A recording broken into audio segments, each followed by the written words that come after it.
Bien, donc je vais vous parler de polykystose hépatique au pluriel. Donc, on regroupe en fait sous le terme de polykystose hépatique différentes entités qui sont caractérisées par la présence dans le foie de formations liquidiennes, au minimum 5, de type séreux, qui sont limitées par une assise unicellulaire de cellules cuboïdes ou cylindriques, analogue à l'épidémium biliaire, mais qui ne communiquent pas avec les voies biliaires. Et donc on distingue en fait 4 pathologies. Tout d'abord les amartomes biliaires, ou complexes de von Mayenburg, qui correspondent en fait à une malformation congénitale de la plaque ductale, qui va se faire à un stade tardif de l'embryogénèse de l'arbre biliaire, et donc qui va concerner les petits canaux interlobulaires les plus périphériques. Et puis on a donc 3 affections génétiques: la polykystose hépatorénale autosomique récessive, la polykystose hépatorénale autosomique dominante, et enfin la polykystose hépatique isolée, qui se transmet également sous un mode autosomique dominant. Donc là, 3 affections génétiques, et les canaux qui sont affectés sont des canaux de taille moyenne. Alors dans les amartomes biliaires, on va avoir les lésions kystiques multiples, mais qui sont de très petite taille, inférieures à 15 mm, alors que dans les 3 affections génétiques, les kystes peuvent avoir une taille qui va de quelques millimètres à plusieurs centimètres. Et donc, ce qu'il faut retenir aussi, c'est que dans ces 4 pathologies, l'architecture de l'arbre biliaire est intacte. Rapidement, les amartomes biliaires, donc une prévalence estimée à 0,7%. Ce sont des entités asymptomatiques et bénignes, des découvertes fortuites, et vous connaissez bien ces aspects, avec ces multiples petits kystes qui sont souvent à la périphérie du foie, qui apparaissent hyper T2 en IRM, avec cet aspect de ciel étoilé, et qui assez régulièrement coexistent, on le voit sur l'image de droite, avec des kystes biliaires de plus grande taille. Les 3 polykystoses hépatiques génétiques. Alors tout d'abord la polykystose hépatorénale autosomique récessive. C'est une affection rare et qui est une affection pédiatrique. Qui a un pronostic sévère, puisqu'il y a 30% de mortalité infantile, et qui est associée, les kystes hépatiques sont associés à une fibrose hépatique congénitale. Je ne vais pas en parler plus, car maintenant je vais me focaliser sur les polykystoses de l'adulte. Et donc, tout d'abord, la polykystose hépatorénale, qui est une des maladies génétiques les plus fréquentes. 2 gènes principaux impliqués, PKD1 qui code pour la polycystine 1, PKD2 qui code pour la polycystine 2. Et donc, dans cette maladie, la prévalence de l'atteinte hépatique est élevée, mais le pronostic est en fait au rein, avec le développement d'une tubulopathie interstitielle chronique qui va conduire à une altération progressive de la fonction rénale. Et puis la polykystose hépatique isolée, qui est aussi donc une transmission autosomique dominante, plus rare. Donc il y a 2 gènes qui ont été impliqués, PRK-CSH et SEC63. Et donc là, on n'a que des kystes hépatiques. Et dans ces 2 maladies, retenir que la présence des kystes hépatiques est exceptionnelle avant l'âge de 20 ans. Alors les gènes impliqués, on a quand même trouvé, en plus des gènes que je vous ai cités précédemment, l'implication d'autres gènes. Alors vous voyez, pour la polykystose hépatorénale en bas, que PKD1 est impliqué dans la majorité des cas, dans plus de 80% des cas, PKD2 dans à peu près 15% des cas. Et donc récemment, on a pu démontrer l'implication dans un très petit nombre de familles d'un 3e gène, qui est le gène GANAB, avec un profil phénotypique qui est différent par rapport aux 2 autres, avec des kystes qui sont de plus petite taille et une fonction rénale qui reste préservée. Et vous voyez qu'avec ces 3 gènes, en fait, on couvre pratiquement l'intégralité des cas. Donc les mutations PKD1, PKD2 sont des mutations à pénétrans complètes. Et ce qu'il faut retenir aussi, c'est que l'impact rénal est plus marqué et plus précoce dans les familles PKD1, avec un âge médian de l'insuffisance rénale terminale qui est de 58 ans, versus 79 ans pour PKD2. Alors les choses sont assez différentes pour l'autre polykystose, la polykystose hépatique isolée, PKHI. Vous voyez donc en plus en haut des 2 gènes que je vous ai mentionnés précédemment, on a identifié 5 autres gènes impliqués. Et on retrouve le gène GANAB, mais vous voyez que donc ces 7 gènes finalement ne rendent compte que de 20% des PKHI. Et en fait, donc, il y a une grande hétérogénéité génétique, mais la signature moléculaire est en fait inconnue dans la majorité des cas. Et puis donc par ailleurs, l'atteinte hépatique, il y a une pénétrance faible de l'atteinte hépatique. Et en fait, dans la polykystose hépatique isolée, il y a une expression phénotypique qui est très variable. Pour une même mutation, et même au sein d'une même famille, on peut avoir des patients qui vont avoir une polykystose avec peu de kystes, qui n'évoluera pas beaucoup et qui restera asymptomatique toute la vie, et au contraire des patients qui vont avoir une polykystose massive très symptomatique. Alors, un petit peu de physiopathologie. Je vais me limiter à la physiopathologie de la PKHR, en raison du temps imparti, aussi parce que c'est là qu'on a le plus avancé dans les connaissances. Alors le cil primaire, il est étroitement impliqué dans la physiopathologie de la PKHR, et ce qui fait que cette maladie est intégrée dans le cadre des ciliopathies. Alors qu'est-ce que c'est le cil primaire? C'est une antenne cellulaire unique qui se trouve au pôle apical des cellules épithéliales et qui va d'une part capter des signaux mécaniques ou biochimiques depuis l'extérieur et par ailleurs activer des voies de signalisation intracellulaires. Les protéines dont on a parlé tout à l'heure, polycystine 1 et polycystine 2, donc sont des protéines transmembranaires qui se trouvent donc au niveau du cil primaire des cellules tubulaires rénales et des cholangiocytes. PC1 a un rôle de mécanorécepteur et PC2 fait partie de la famille des canaux calciques non sélectifs. Alors il y a une étroite interaction qui se fait entre PC1 et PC2 par leur extrémité C-terminale, qui est très importante parce qu'il faut qu'il y ait ce couple pour réguler la concentration de calcium intracellulaire. Et donc, quand on a un déficit de l'activité soit de PC1, soit de PC2, qu'est-ce qui va se passer? Eh bien, on va avoir une diminution de la concentration intracellulaire de calcium dans la cellule, ce qui va entraîner une augmentation de l'AMP cyclique, et là, toute une cascade d'activation de voies intracellulaires impliquées dans la prolifération cellulaire, notamment mTOR, bêta-caténine, et avec une hypersécrétion de fluide kystique. Mais alors, comment finalement un cholangiocyte ou une cellule tubulaire rénale se transforme en kyste, puisque toutes ces cellules portent cette mutation somatique et il n'y en aura que 1 à 10% qui va se transformer en kyste. Donc là, il y a un point d'interrogation. Et là, donc, on pense très fortement qu'il se passe un deuxième événement. Donc toutes les cellules portent un allèle muté, c'est le petit trait rouge sur un des chromosomes, c'est la mutation germinale qui a été transmise de façon héréditaire. Mais en fait, la mutation dans une seule copie du gène ne suffit pas. Finalement, on a affaire à des pathologies autosomiques dominantes, mais qui sont récessives à l'échelon moléculaire. Et donc, à l'âge adulte, la transformation kystique ne va concerner que 1 à 10% des néphrons et des cholangiocytes. Pourquoi? Parce que ceux-ci vont faire l'objet d'un deuxième événement. C'est ce qu'on voit donc sur le petit schéma, où le petit trait vert disparaît. C'est donc une mutation somatique au niveau du deuxième allèle, et c'est à ce moment-là que va pouvoir se faire l'inactivation de la protéine. Donc on est dans la même ligne de ce qu'on voit dans certains modèles de carcinogénèse. Donc voilà ici ce qui se passe. Vous voyez cette cellule, ce cholangiocyte qui avait la mutation germinale sur un des allèles, et donc il y a une perte de somatique au niveau du deuxième allèle, et là donc déclenchement d'une prolifération polyclonale avec donc un kyste qui se forme, qui va se détacher du canal biliaire, et puis qui en fait au fil du temps va continuer à croître avec la prolifération cellulaire et l'hypersécrétion de liquide intrachystique.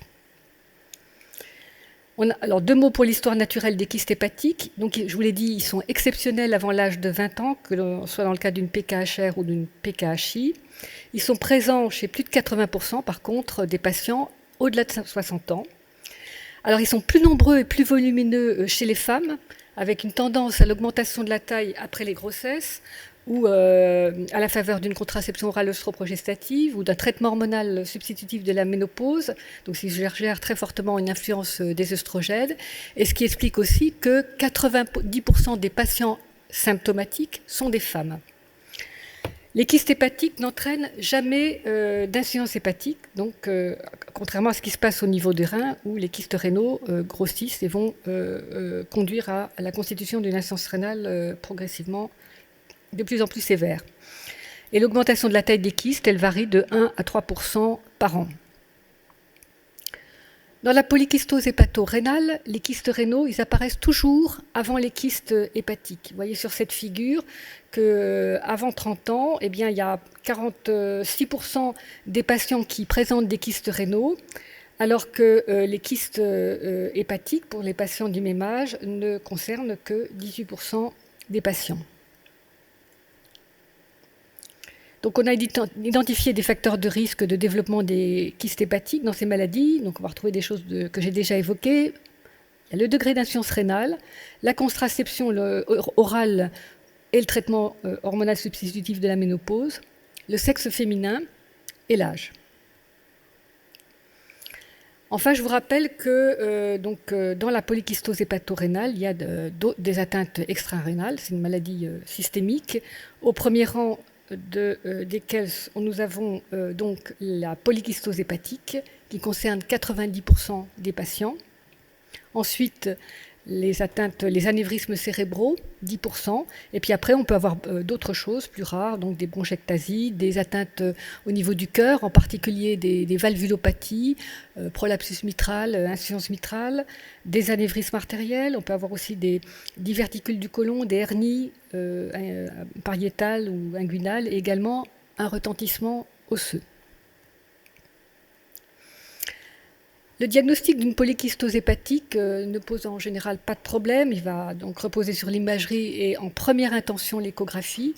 Donc les caractéristiques ultrasonographiques sont celles d'un kyste biliaire simple, anéchogène, donc bien limité, parois fines, pas de cloison, pas de végétation, avec un renforcement postérieur. Alors si c'est une découverte fortuite, on va s'enquérir des antécédents familiaux, et puis on va bien sûr poser la sonde sur les reins pour voir s'il y a une polykystose rénale associée. Donc il a été défini des critères diagnostiques pour la polykystose hépatique, donc validés, qui sont basés sur le nombre de kystes dans le foie et dans le rein quand on a une polykystose hépato-rénale en fonction de l'âge. Pour la polykystose hépato-rénale, donc des critères qui s'appellent les critères de Pey, que je n'ai pas le temps de détailler, mais vous les aurez dans le PDF de la présentation. Pour la polykystose hépatique isolée, donc s'il y a des antécédents familiaux connus, alors les critères c'est plus d'un kyste avant 40 ans et plus de 3 kystes après 40 ans. En l'absence d'antécédents familiaux, on met le curseur plus haut et donc il faut 15 à 20 kystes. En fait, il n'y a pas de consensus et la tendance actuelle, c'est plutôt de rabaisser un petit peu le curseur et c'est plutôt entre 5 et 10 kystes. Les manifestations cliniques de ces entités, eh bien dans la majorité des cas, vous l'avez compris, c'est asymptomatique. Et la seule manifestation de l'atteinte hépatique, ensuite, c'est une hépatomégalie qui est irrégulière, bosselée, qui peut avoir donc un retentissement physique important au fil du temps. On a des femmes qui vont avoir des foies qui pèsent 8 kg. Retentissement psychologique aussi, avec la modification du schéma corporel. Et donc, il est intéressant de faire la mesure du volume hépatique rapporté à la taille, parce qu'il a été montré qu'au-delà de 3200 ml par mètre, il y avait clairement, chez ces patientes, une altération de la qualité de vie. Et puis, il a été élaboré aussi un questionnaire spécifique d'évaluation de la qualité de vie qui peut être utile. Et puis enfin, on peut avoir des manifestations en lien avec la survenue de complications, donc les complications des hépatomégalie massives, je vais vous en parler, et puis ou bien alors des complications focales au niveau d'un kyste. Complications des hépatomégalie massives, donc c'est des phénomènes de compression mécanique des organes et des structures avoisinantes. Ça peut être de la distension pariétale qui génère un inconfort abdominal, des douleurs abdominales, voire des douleurs dorsales, en fonction de la position des kystes. Des structures digestives, donc d'abord une satiété précoce qui va amener le patient à fractionner ses repas, puis ensuite à réduire les apports alimentaires. Ça va conduire à des problèmes d'anorexie. Et surtout, donc, au fil du temps, dénutrition sévère, sarcopénie, altération de l'état général. Retentissement respiratoire par compression du diaphragme, dyspnée, épanchement pleural. Et puis, plus rarement, donc, des compressions au niveau des vaisseaux, des voies biliaires. Et c'est dans ces situations, j'ai oublié de vous le dire tout à l'heure, qu'on pouvait avoir une hépatomégalie majeure, mais sans perturbation des tests hépatiques. Mais c'est dans cette situation de droite que là, on va voir apparaître des perturbations des tests hépatiques. Donc l'ictère mécanique, la compression de la veine cave inférieure avec des œdèmes des membres inférieurs, compression portale ou des sucs hépatiques avec de l'hypertension portale. Et donc c'est à ce moment-là qu'on peut avoir l'apparition d'une ascite. Mais en général, l'acide dans ces maladies est souvent d'origine multifactorielle. Il y a la dénutrition qui joue aussi, et puis bien sûr le degré d'insuffisance rénale. Les complications focales, alors ça peut être une douleur élective pour un kyste qui est déjà de taille conséquente, à partir de 4 cm, dont la localisation est mal tolérée. Donc ça peut être au niveau de l'épigastre ou sous le rebord costal. Hémorragie intrachystique, ça concerne à peu près 10% des patients et ça se traduit par des douleurs intenses mais qui répondent généralement à un traitement antalgique et qui en principe vont être régressées en quelques jours. Et puis l'infection kystique qui est plus rare, moins de 5% des patients, et c'est souvent des patients avec une insuffisance rénale sévère dans le contexte d'une polykystose hépatorénale. Elle peut être parfois iatrogène et donc on a des douleurs localisées associées à des signes généraux, de la fièvre.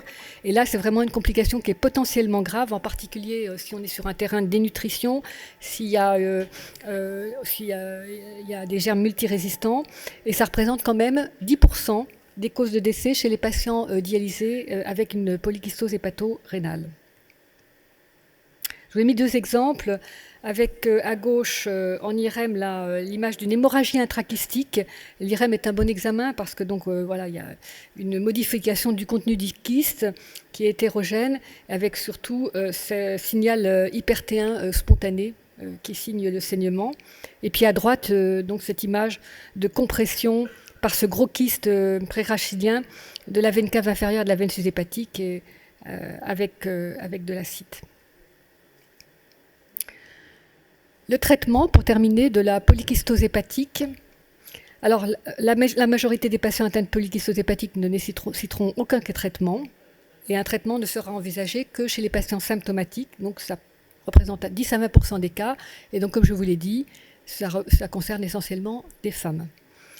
Donc, je crois qu'à partir à partir du moment où des symptômes apparaissent, il est vraiment important de prendre contact avec un centre expert pour que se mettent en place des discussions pluridisciplinaires où vont être impliqués aussi des chirurgiens. Mais la chirurgie, on va le voir, de la polykystose est extrêmement délicate. Il faut vraiment référer à un centre expert.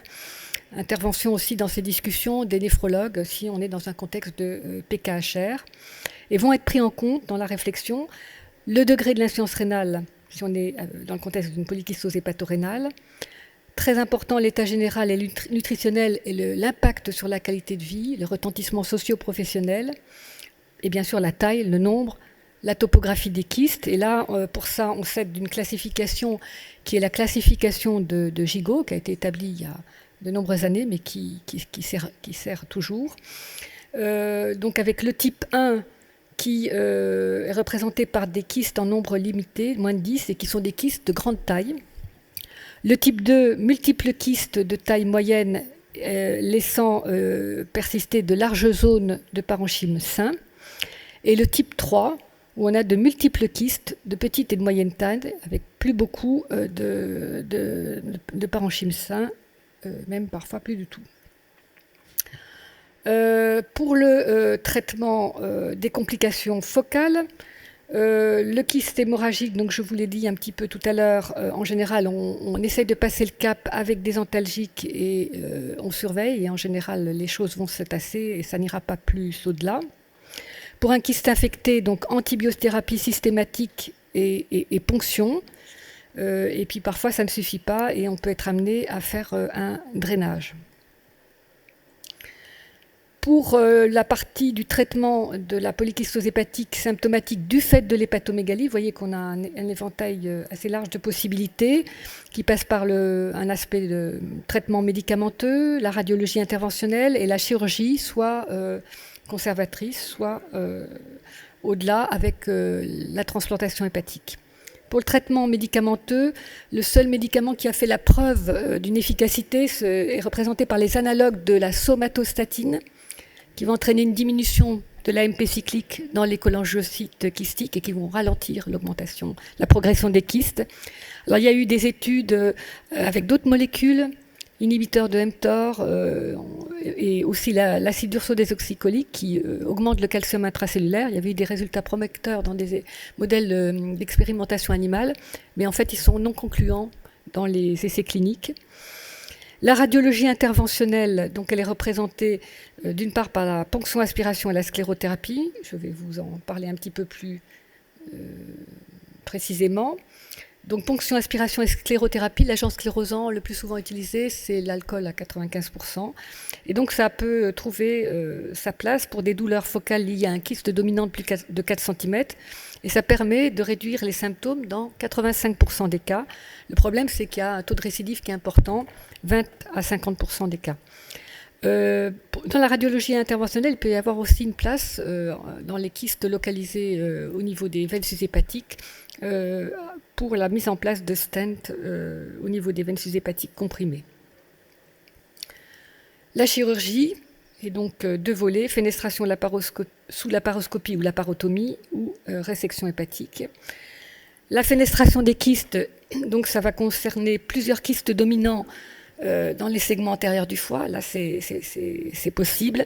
On privilégiera d'abord laparoscopique et ça permet d'améliorer les patients dans 90% des cas. Mais là encore, donc, des risques de récidive évalués à 20% des cas. Et puis, donc, là, il y a des complications dans 20% des cas.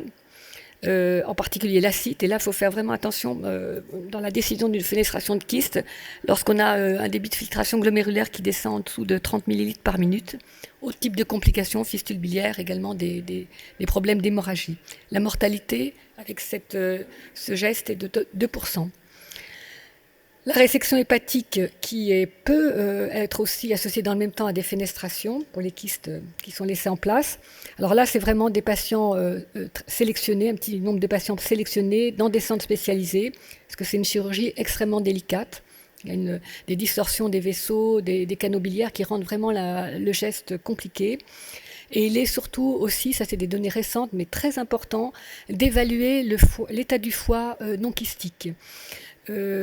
En particulier quand il y a une gêne à la circulation veineuse sous-hépatique, il peut y avoir de la péliose, des lésions d'hyperplasie nodulaire régénérative, de la fibrose. Je crois qu'une étude avait montré que ça allait jusqu'à une fibrose significative dans 50% des cas. Donc une hépatopathie sous-jacente méconnue et à laquelle il faut penser et essayer d'évaluer.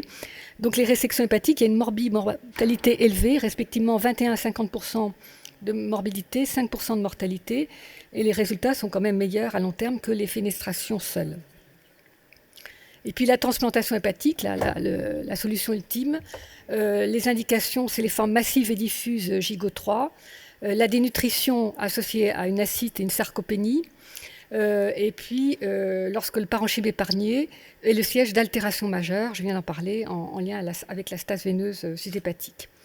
La transplantation est associée à une greffe rénale dans 2/3 des cas, donc pour les patients avec polykystose hépatorénale. Donc on l'envisage dès lors que la filtration glomérulaire est inférieure à 40 ml par minute.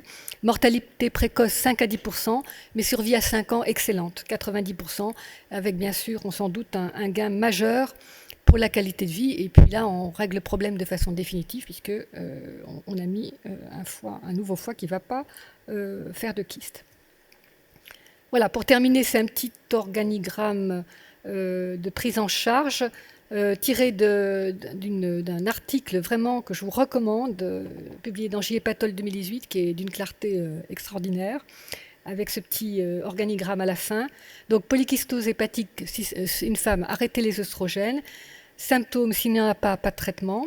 Oui, définir les objectifs thérapeutiques, donc ralentir l'histoire naturelle, et là ça va passer par l'utilisation éventuelle d'analogues de la somatostatine, réduire les symptômes générés par le kyste, par un kyste dominant ou par plusieurs kystes. Donc je ne redétaille pas, mais il y a l'aspiration sclérothérapie, fenestration, résection. Et si on veut apporter la guérison définitive dans des formes très symptomatiques, la transplantation hépatique. Et tout au long de la prise en charge, la surveillance d'un patient avec une polykystose hépatique, la flèche à gauche, c'est la surveillance qui est importante. Volume du foie rapporté à la taille au cours des visites, les symptômes, l'état nutritionnel, la qualité de vie, très important, le retentissement psychologique, développement d'une acide, et puis la surveillance en même temps du rein si on est dans un contexte de polykystose hépato-rénale.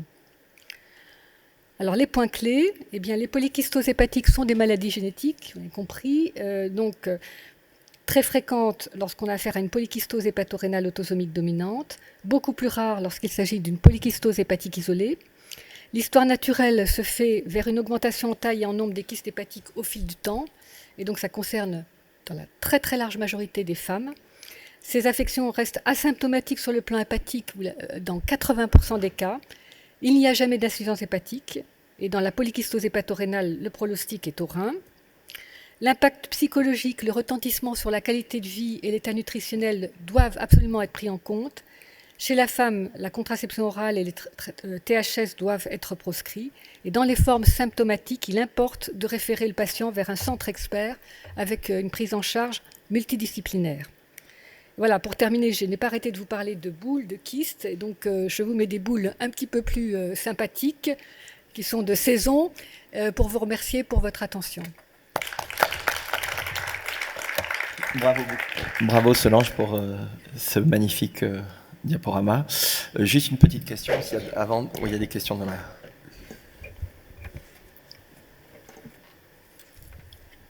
Merci Solange pour ce topo hyper clair.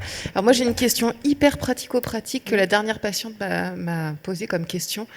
Est-ce que je peux faire de l'activité physique? Elle avait cet énorme foie là, qui débordait et elle me posait la question de l'activité physique et je ne savais pas bien lui répondre. Alors si elle peut, malgré ce gros foie, prévoir une activité physique, je crois qu'il faut pas... je pense que c'est possible.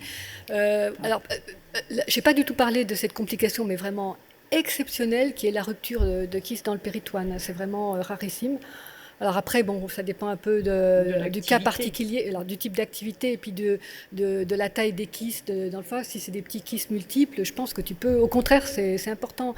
C'est des gens qui sont vraiment... Enfin, ces femmes, elles sont en grande souffrance. Moi, je n'ai pas eu beaucoup de patientes atteintes de cette... Mais c'était que des femmes et c'était l'horreur. Hein, et donc, je pense que c'est... Oui, activité physique, oui. Solange, merci. Je voudrais savoir, c'est une question et en même temps un petit point particulier sur la somatostatine. Quelle est ton expérience? Parce que moi, j'ai 2 patients qui, pour des raisons de qualité de vie, d'état nutritionnel, de forme de type 3, sont en attente possiblement de transplantation hépatique. C'est en train d'être discuté. Je les ai mis sous somatostatine avec une belle efficacité. C'est ce qu'il dit sur la qualité de vie.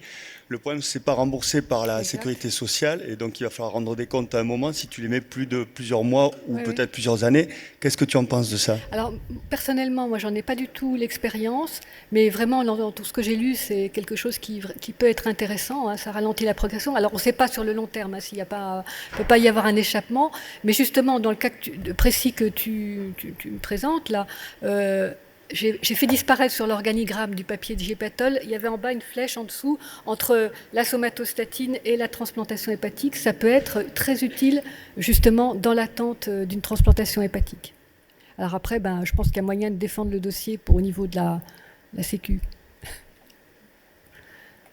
Solange, est-ce que tu conseilles une imagerie cérébrale chez ces patients, puisque tu nous dis qu'il y a 10%... Merci Thierry de me poser cette question.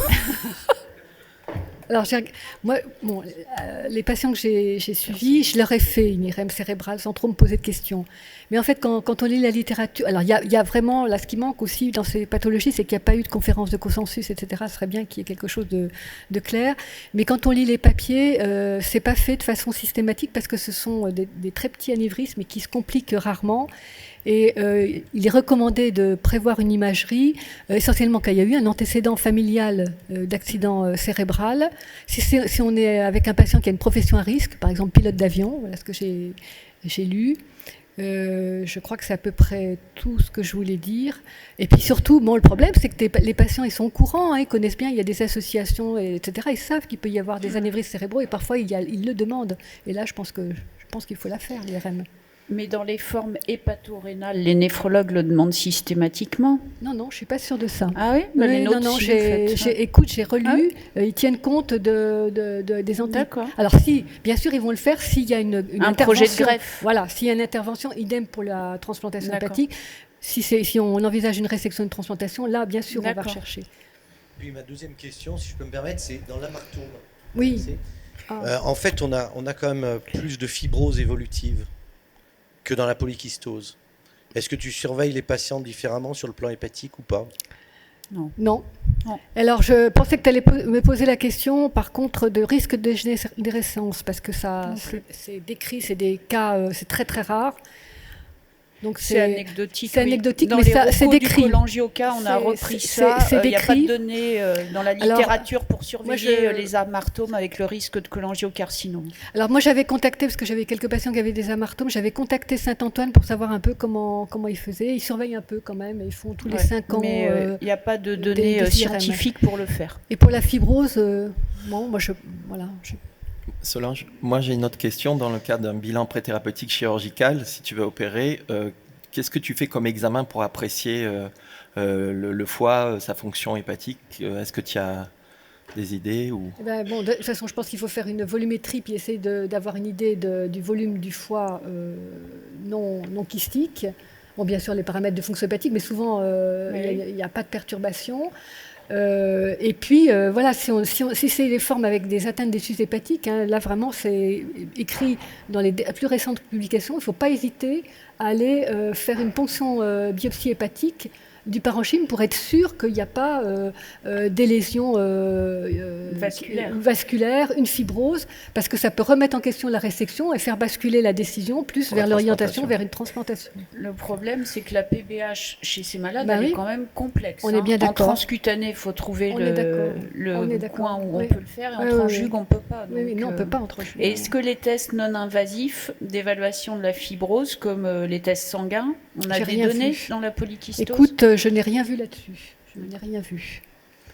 Alors moi, j'ai une autre petite question. Dans les kystes hémorragiques, mais les formes sévères, est-ce qu'il y a une place à l'embolisation en fait? Oui, alors j'en ai pas parlé. Il y a des choses de rapporter. Peu de choses, mais il y a une place aussi pour... Et dans les kystes hémorragiques, lorsque ça ne répond pas donc lorsqu'on passe pas le cap avec les antalgiques, la surveillance, on peut, dans un deuxième temps, à ce moment-là, décider d'une sclérothérapie, mais il faut vraiment la décaler d'au moins 3 mois par rapport à l'épisode hémorragique, parce que sinon on risque d'avoir une diffusion, le passage de l'alcool dans le sang. D'autres questions dans la salle? Non. Merci. Merci beaucoup Solange pour ce très beau topo.